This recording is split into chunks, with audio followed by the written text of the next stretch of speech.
Yeah. Yeah. Okay.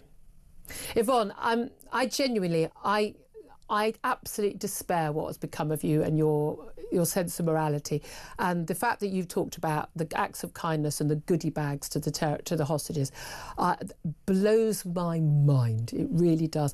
I mean, we've been friends for a long time, but shame on you. Shame on you. Well, let's talk to my next guest about this. Is journalist Yvonne Ridley. You'll remember Yvonne Ridley was captured by the Taliban in Afghanistan in 2001, just before the attacks on Afghanistan by the coalition forces. She was held captive for 11 days while working for the Sunday Express.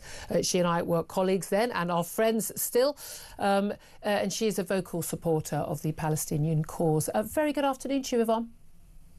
Good afternoon, Julia. Yeah. It's going to start nice and friendly. I've a horrible feeling it's not going to end that way, Yvonne.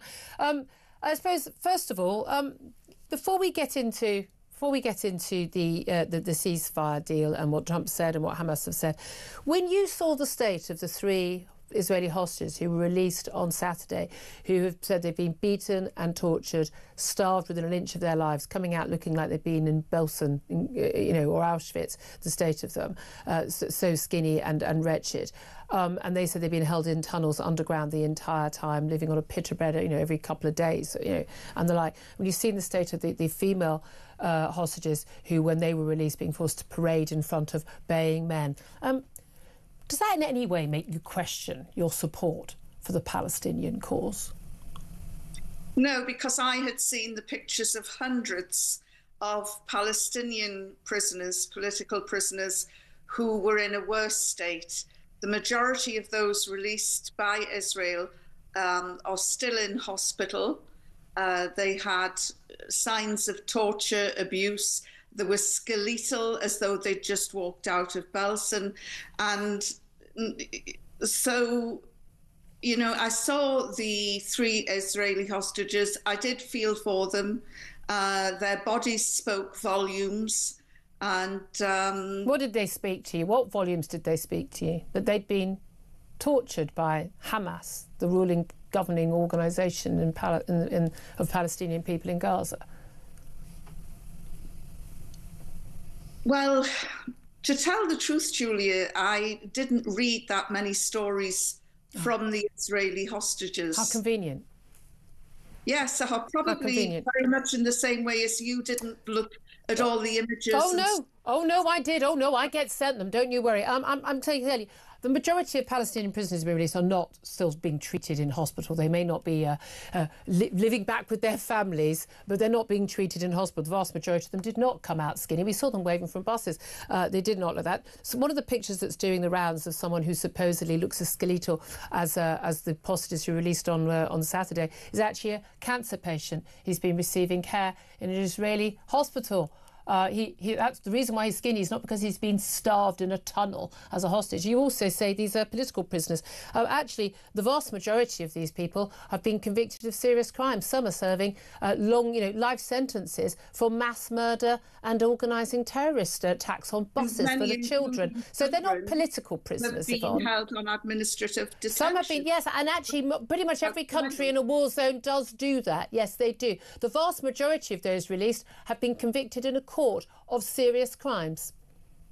I know, I'm sorry to mention facts, Yvonne, but that is the case. Well, I saw people in wheelchairs. Oh, well, in that case. And, we can only report on what we see because... Yes, we can. We can only report on what we see. And a lot of what we see and the information we get out of what happens in Gaza comes from and is controlled by Hamas, a mass murdering, raping, brutal, torturing, hostage-taking terrorist organisation. Yvonne, you're a journalist, I'm a journalist. Since when do we take the word of terrorists? Julia. Huh? None of their leaders, well, there was one who's now dead, are facing charges at the ICC for war crimes. Oh, well, in that case, they must not have done anything wrong. No, but they have been charged. Yvonne. Let's talk about the ceasefire. Let's talk about the deal. Hamas say they're not going to release the next 3 hostages. Do you think that's because they genuinely feel that the ceasefire terms have been broken by Israel unfairly? Or have they run out of hostages in a fit state to be released, or indeed alive hostages? No, not at all. The ceasefire has been broken. A Palestinian child was shot in Rafah a few days ago. So why was that? And this why was that? Was there a large group of Palestinians approaching IDF soldiers who'd repeatedly told them to get back? Well, live rounds on a child. You know, this is the most. How old was the child? Army in the world. We're often told children, aren't we? Often we mean 17-year-old young men. What is the problem with the understanding ceasefire? What does ceasefire mean? You know, and the aid still isn't getting through. But now, again, not true. Huge amounts of aid has got into Gaza. Many international aid. It's not me saying it. International aid agencies, the ones that were criticising Israel for not letting aid through, are saying the aid is getting through. But you know different. All the aid is getting through, and this is an area where I do have an ear on the ground. I know, you were part of an aid convoy many years back, yeah. And the aid is not getting in. Not getting in. So the aid agencies are lying. Well, the aid agencies might be speaking for individual charities, but I know that there is a shortage. They're supposed to have, is it 600 aid lorries going through a day? And it is still far short of that. I believe you to be completely and utterly factually wrong on that, Yvonne. But I don't know, maybe that's what the Hamas are claiming, and I'm sure obviously what they're saying is true. But I think the aid agencies who've been bringing the aid in and who've been repeatedly critical of Israel, so I don't think they're big, you know, they're not, you know, Zio organisations, as many on your side would argue. If they say the aid is getting in, the aid is getting in. It probably isn't as much aid as you want or as Hamas wants. I mean, Hamas haven't been able to rebuild their tunnels just yet and then build the hospitals and the schools and the apartment blocks and children's bedrooms on top of those Hamas tunnel entrances. So maybe there's not enough aid getting in for what they would like. That doesn't mean enough aid isn't getting in. When I see pictures from Gaza now, I'm not seeing starving people. Are you disappointed? You think I wanted the people of Gaza to starve? No, I don't think you do, Julia. But so why did you ask that question, Yvonne? Because Hamas are quite happy for the people of Gaza to starve. Hamas are quite happy for the people of Gaza to be bombed. They had room in those tunnels for every single innocent woman and child, a Palestinian child in Gaza, to hide in those tunnels with them, their camouflage, their nice shiny boots, their nice shiny guns that suddenly came out when they started releasing hostages. They had plenty of space. They didn't let a single one in, though, did they? Apart from their own children. Why not? When those bombs were falling from the IDF, because they didn't care about the Palestinian children and innocents. It's not that they didn't care about the Palestinian children. You know, the reality is more than half the population are children. Yes. Or in their teens, a very young population. Yes. And Gaza is such a tight strip. You can't hide everybody or put everybody in a safe space, which is why. I mean, you might have put the kids in at least. You might have put the kids in at least, because you're so worried. Your side is so worried about Palestinian children. You're quite happy to still basically support an organisation being in charge that deliberately provoked an action from IDF. No, there can't be anyone sane who thinks that Hamas committing the awful massacre, I mean, God, please, God, you accept there was a massacre on October the 7th, would think that Israel would go, oh, fair enough then, as we carry on, let's carry on. They took hostages because they wanted to use hostages, including babies, so that they could try and negotiate. Of a brutal occupation. Men, women and children are being tortured. Just yesterday near Jenin, a woman and her baby died at an Israeli checkpoint because they wouldn't let an ambulance through after they'd shot her in the back. Okay. Now, the safest place for a baby is supposed to be a mother's womb, but it isn't in Israel. And these sort of atrocities are happening daily, and it's bound to have. I don't think that in war that every single act carried out by every soldier or every decision is the right decision, because it never is, and it won't be when Britain or America or any of our allies go to war either. But here's the thing. I mean, you say this brutal occupation. I mean, let's not go through the whole of the last, goodness me, 75 years, but am I not right in thinking that Israeli forces had withdrawn from Gaza 2005, was it? So where was that occupation? The occupation isn't just a physical occupation. Oh. It's the land, the air, the sea, which is controlled. Stopping aid coming in so they could build more tunnels and get more weaponry so they could attack Israel.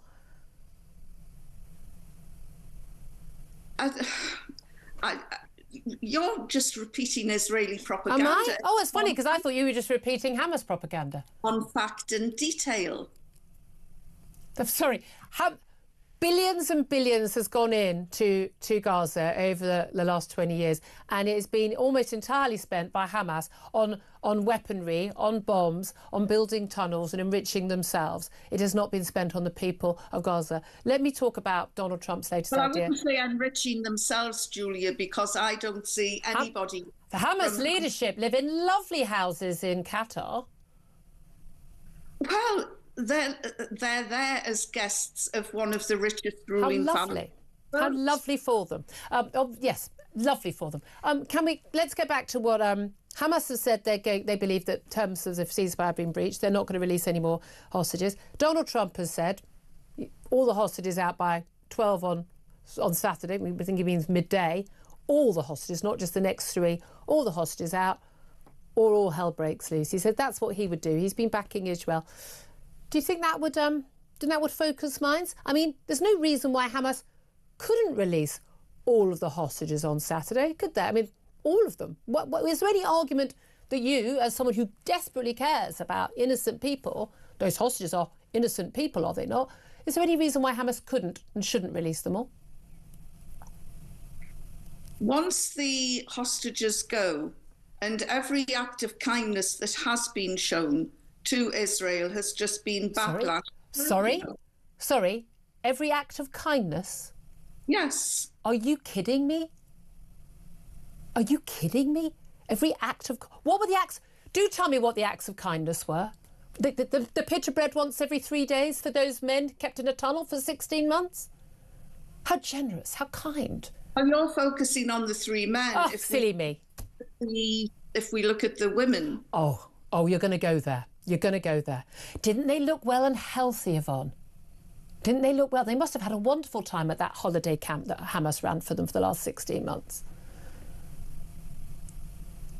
When you were held captive, when you were held hostage by the Taliban, you were fed. You had cigarettes. You were looked after. You weren't in fear for your life.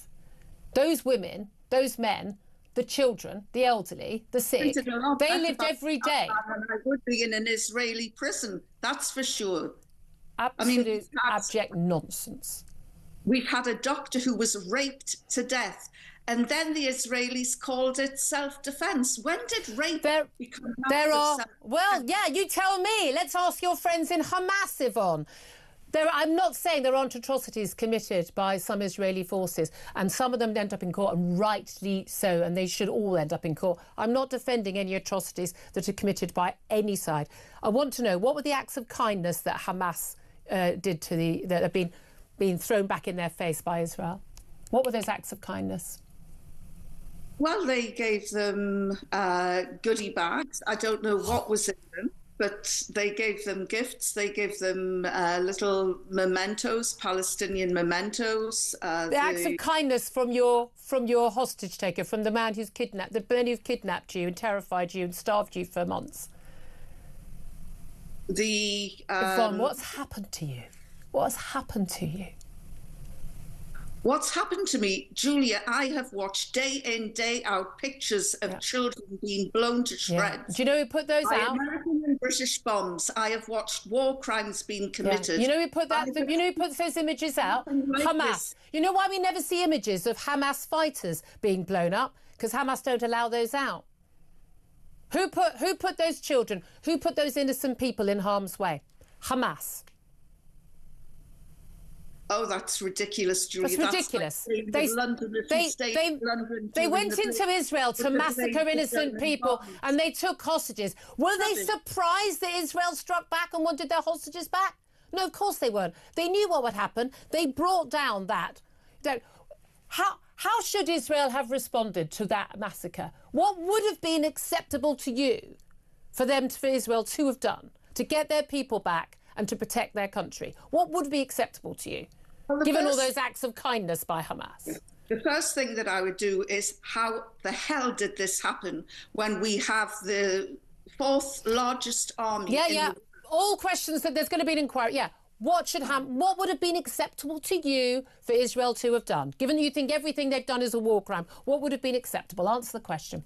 What would have been acceptable is to sit back first, ignore the impulse for knee-jerk reactions. It was 2 weeks before they went in. And say, why did this happen? It was 2 weeks before they went in. That's not impulse.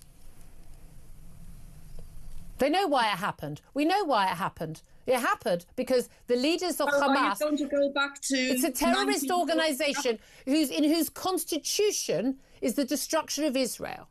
That's why it happened. Israel's existence is a provocation to Hamas. That's why it happened. Where did the Constitution come from? OK, so what would have been the acceptable response from Israel? What could they have done? What could they have done that would be acceptable to you, Hamas apologist? What would be acceptable to you? I'm not a Hamas apologist. You've talked about their acts of kindness, giving goodie bags to the women who've been held captive in tunnels and starved. I think that makes you a Hamas apologist, Yvonne. What would have been acceptable to me as a civilised human being who doesn't believe in striking back? No, of course not. I would sit back and say, why did this happen? Mm-hmm. And then what action? Why did this happen? What action? You've said that bit. What action? What would be acceptable action, if any? Well, the first thing I'd do is interview the Israeli female soldiers who said we tried to raise the alarm, but nobody... No, you haven't. No, you're not answering my question. What would be... Seriously, last chance. What would be the acceptable action from a nation state invaded by a terrorist organisation who raped and murdered, massacred, took hostages? What would be an acceptable reaction? If that happened to us here in the UK, what would be an acceptable reaction? Bearing in mind you're territorial army trained, Yvonne. What? You didn't mention the 40 beheaded babies, Julia. No, because that didn't happen. No, because it didn't happen. It was never claimed by the Israeli officials that it did. It was a miscommunication between a journalist and I've never claimed that because it didn't happen. I don't have to make up lies about the atrocities committed by Hamas because there's enough truth and facts which are completely verifiable. Why won't you answer the question?